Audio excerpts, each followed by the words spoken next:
Bab 226, Tindakan Menghukum. Diunggah oleh Baca Suara. Jangan lupa like dan subscribe, agar kami makin semangat upload lebih banyak. Arthur Lewin Point of View. Kemarahan diliputi kesedihan dalam diriku untuk waktu yang paling lama ketika aku meratapi kematian ayahku. Saya menangis dan saya mengutuk sambil menolak untuk percaya bahwa semua ini nyata. Sebagai keajaiban, sebagai penyihir, sebagai tombak, saya hanya ingin melindungi beberapa orang yang paling penting bagi saya, agar mereka bahagia dan sehat. Saya meninggalkan pemikiran untuk menjadi pahlawan bagi orang-orang di Chaten. Saya telah mengisi peran itu sebelumnya, dan saya belajar bahwa harga menyelamatkan warga yang tak berwajah itu adalah orang-orang yang paling penting bagi saya. Dan terlepas dari usaha saya gagal melindungi mereka. Tangan saya berlumuran darah ayah saya, Noda yang, saya khawatirkan, tidak akan pernah lepas tidak peduli berapa banyak orang yang saya selamatkan. Setelah air mata saya kering dan tenggorokan saya terkunci, semua yang tersisa di dalam diri saya hanyalah lubang kosong yang kosong. Ketika mayat ayah saya dibawa pergi dan Durden dipandu ke tenda-tenda medis, saya bangkit dan menuju ke dalam tembok. Tepuk tangan dan sorak-sorai meletus segera setelah saya melewati gerbang benteng. Tentara, pandai besi, dan buruh sama-sama menghentikan apa yang mereka lakukan. Beberapa membungkuk, yang lain bertepuk tangan, tetapi mereka semua menatapku dengan tatapan yang membuatku mengernyit. Saya tidak bisa menerimanya. Bukan orang-orang, bukan apresiasi, bukan ekspresi lega karena memiliki seseorang untuk bersandar. Saya tidak bisa berada di sini.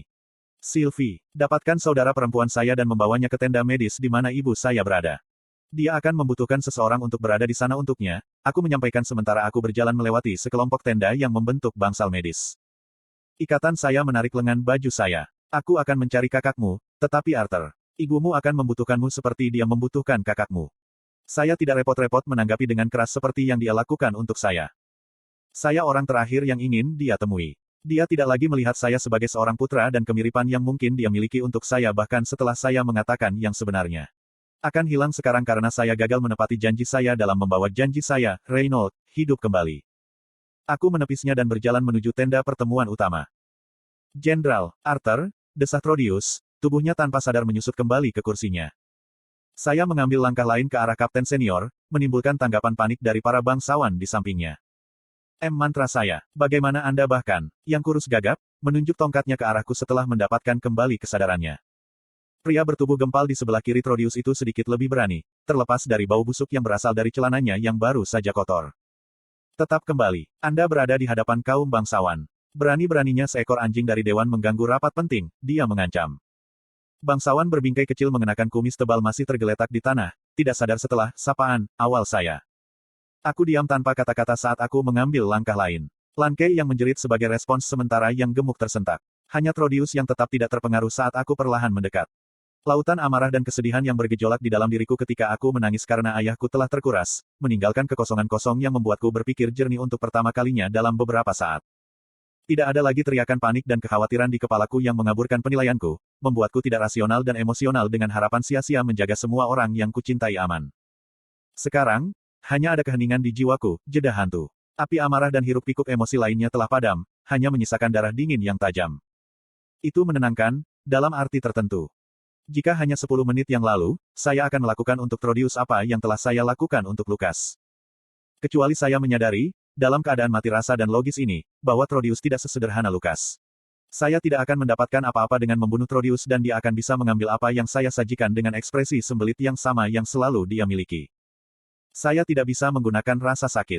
Saya tahu itu sekarang. Aku tidak bisa memperlakukan Trodius dengan cara yang sama seperti aku terhadap Lukas. Ketika saya mengambil langkah lain, akhirnya Trodius berbicara. Sambil meluruskan posturnya dan berdehem, dia menatap mataku dan bertanya, untuk apa aku berutang kesenangan dengan tombak yang memberkahi aku dengan kehadirannya. Tatapannya yang tajam dan seringai sedikit yang menarik-narik ujung bibirnya memberitahuku apa yang ku ketahui.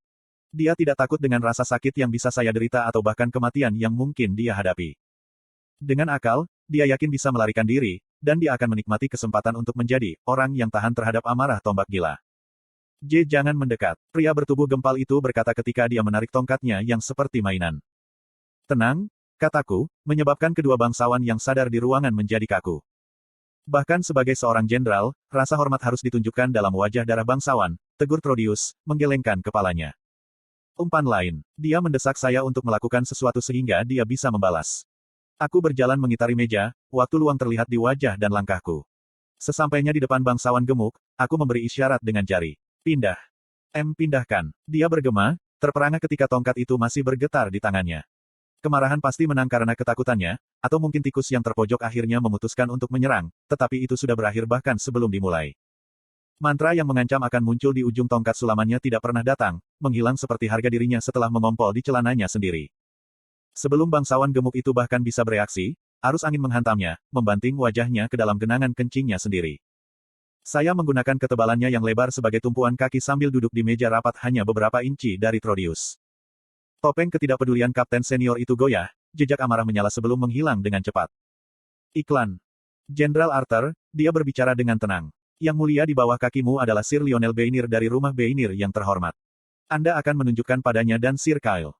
Saya mencondongkan tubuh ke depan, menggilingkan tumit saya ke Sir Lionel Bainir yang tidak sadar. Kau tahu, Trodius, aku tidak terlalu peduli pada orang, terlepas dari kekayaan, ketenaran, dan prestise yang mereka miliki ketika mereka gagal memenuhi ambang minimum sebagai pribadi.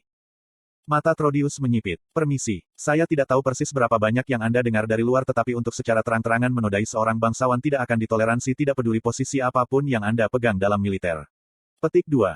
Kamu terus menyebut dirimu dan orang-orang bodoh ini sebagai bangsawan tapi yang kulihat adalah 4 musang yang mencoba memanfaatkan kehilangan negaranya sendiri dan menggunakan tentara sebagai alat untuk melangkah dan membuat dirimu lebih tinggi. Aku memandangi bangsawan di bawah kakiku untuk melanjutkan maksudku. Mata Trodius berkobar karena marah. Mencabut rencana yang kamu sarankan bukanlah dosa, Jenderal Arthur. Kehilangan tentara disesalkan tetapi demi menjaga benteng ini, kematian mereka tidak sia-sia. Petik 2. Itu hanya akan benar jika tujuanmu untuk menjaga tembok bukan untuk mencoba dan membangun sendiri masyarakat kecilmu sendiri di mana kamu dan antek-antekmu akan bebas berkuasa. B. Omong kosong. Tujuan saya adalah untuk menciptakan tempat yang aman di mana warga di Caten memiliki tempat untuk tidur tanpa rasa takut. Agar kamu memelintir pekerjaanku. Aku meraih lidah Trodius dan menariknya keluar dari mulutnya. Menurut pemahaman saya, memutar kata adalah hal terbaik yang tampaknya dilakukan oleh hal ini. Sepercik api biru menari-nari di ujung lidah kapten senior saat aku menekan dengan kuat. Mata Trodius melebar kesakitan saat dia mencoba menggerakkan mana afinitas apinya sendiri dengan harapan untuk melindungi tubuhnya dari kobaran api saya.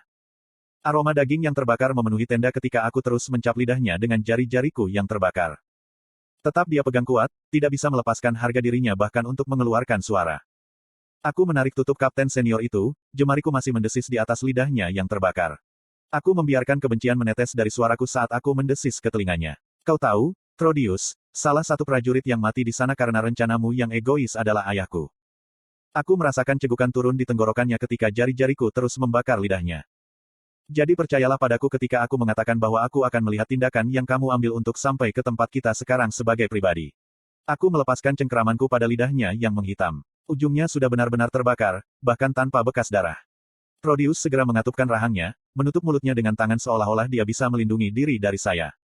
Jangan berpikir bahwa hubunganku dengan saudara perempuanmu dan anak perempuanmu yang terasing itu ada hubungannya dengan mengapa aku membuatmu tetap hidup. Aku bergumam, meraih perkamen halus di depannya saat aku bangun. Membunuhmu di sini akan menunjukkan belas kasihan. Sebagai gantinya, saya akan membiarkan Anda merasakan konsekuensi dari tindakan Anda di sini hari ini dengan mengambil apa yang paling Anda hargai. Petik 2. Aku menoleh ke Alban, yang diam-diam dan takut mengamati situasi. Melihat kamu telah menyaksikan semuanya di sini hari ini, mengirim pesan ke Dewan yang menyatakan bahwa karena mengkhianati kerajaannya dan bersumpah palsu terhadap Dewan, dia dan anggota Flamesworth House lainnya akan dilucuti dari gelar bangsawan mereka. Geno, kamu tidak punya beban. Trodius berteriak, suaranya mentah dengan emosi yang tidak tertekan. Aku yakin aku punya hak, dan Dewan pasti akan setuju begitu mereka tahu kau berencana berbohong kepada mereka untuk menjaga tentara di sini untuk dirimu sendiri. Jawabku dingin, melambaikan kertas di tanganku. Trodius bergegas ke arahku, tersandung investor yang tak sadarkan diri sebelum dengan putus asa meluncurkan bola api ke kertas di tanganku. Tambahkan upaya serangan dari perwakilan Dewan, kataku pada Alban, menghalangi bola api dengan panel es yang disulap. Kau tidak bisa teriaknya, bergegas ke arahku dan berpegang teguh pada kakiku. Rumah F. Wamesworth. Akan menjadi apa-apa selain nama rakyat jelata, aku selesai. Warisan berharga yang kamu banggakan sendiri dan berusaha keras untuk dibesarkan, pergi sejauh meninggalkan putrimu sendiri, akan menjadi penyebab kejatuhan keluarga Flamesworth. Aku mengalihkan perhatianku kembali ke Alban. Saya yakin Anda memiliki pesan untuk dikirim. Kecuali Anda masih mempertimbangkan proposal Trodius. Petik 2. Tentu saja tidak. Alban meluruskan dan mengambil perkamen dari tanganku. Aku akan membawa ini ke Dewan bersama dengan pesanmu ke kurir tercepat dan paling terpercaya. Juga, bawa Kapten Jesmia dan beberapa anak buahnya ke sini untuk mengumpulkan pria-pria ini. Aku menambahkan, mengirim Kapten pergi, meninggalkan Trodius dan aku sebagai satu-satunya yang tersisa sadar di tenda. Di belakang saya, masih di tanah, adalah Trodius. Pria yang telah menjadi puncak bangsawan dan kesombongan telah direduksi menjadi sekarung tulang yang gemetar saat dia memelototi belati padaku. Seperti yang aku katakan, membunuhmu di sini akan menjadi rahmat. Aku melangkah keluar dari tenda, mengambil pandangan terakhir kembali. Aku harap kamu berumur panjang di mana kamu diingatkan kepadaku setiap kali kamu mengucapkan kata yang salah diucapkan dari lidahmu yang cacat. Sylvie dan aku berdiri di atas tebing gunung yang akrab yang menghadap ke dinding. Dari ketinggian ini, sisa-sisa pertempuran nyaris tidak bisa dilihat di bawah selimut malam dan benteng itu tampaknya damai. Saya tahu betul bahwa tembok itu sedang sibuk, memperbaiki yang rusak, memberi makan yang lemah, menguburkan yang mati, tetapi aku menekan emosi yang mengancam untuk membangun kembali. Jauh lebih mudah seperti sekarang, kehampaan yang menenangkan yang membuatku mati rasa, baik dan buruk. Eli ada bersama ibumu sekarang. Mereka akan mengkremasinya, kata saya, suaranya hampir hilang di tengah angin menderu. Mendengar kata-katanya itu membocorkan pikiran dan emosi yang dengan putus asa aku coba hindari. Saya melihat adik perempuan saya yang menangis dan ibu saya berlutut, jari-jari berdarah mencakar tanah dengan marah. Aku merasakan sakit ikatan yang kurasakan saat mata ibuku menyipit terbakar oleh tuduhan dan dendam. Apakah dia akan menatapku seperti itu juga, seandainya aku ada di sana? Itulah satu-satunya hal yang bisa saya tanyakan pada diri saya sendiri. Sebaiknya aku tidak ada di sana, jawabku, meletakkan tangan lembut di kepala Sylvie. Sylvie menoleh padaku, mata kuningnya yang besar berkerut karena khawatir. Arthur. Aku baik-baik saja, sungguh, kataku, tapi suaraku terdengar datar. Lebih baik begini. Ekspresi ikatan saya meredup dan hanya dari itu saya bisa mengatakan dia bisa merasakan emosi dari saya, atau lebih tepatnya, kurangnya emosi. Inilah yang saya lakukan di masa lalu sebagai Grey. Saya tahu bahwa menekan emosi saya dan menguncinya tidak sehat tetapi saya tidak punya pilihan. Saya tidak percaya bisa menangani apa yang saya berusaha keras untuk tidak merasakan. Saya tahu bahwa melakukan ini mengubur bom waktu jauh di dalam diri saya, tetapi saya hanya perlu untuk bertahan sampai saya menyelesaikan perang ini. Mungkin setelah perang ini berakhir, saya akan menghadapi semua ini dan dapat menghadapi ibu saya, tetapi untuk sekarang saya tidak tahan memandangi dia atau wajah saudara perempuan saya. Jangan kembali ke cara lama Anda. Anda tahu bahwa semakin dalam Anda memasuki lubang itu, semakin sulit untuk keluar kembali. Kata-kata Rinia muncul di benakku dan aku mulai memikirkan pertanda lain yang dia tinggalkan sebelum menggelengkan kepalaku. Melihat ikatan khawatir saya melindungi pikiran saya. Aku tidak ingin dia tahu, aku tidak ingin ada yang tahu, bahwa aku mulai dengan tulus mempertimbangkan kesepakatan Agrona. Ayo kita lihat, si level.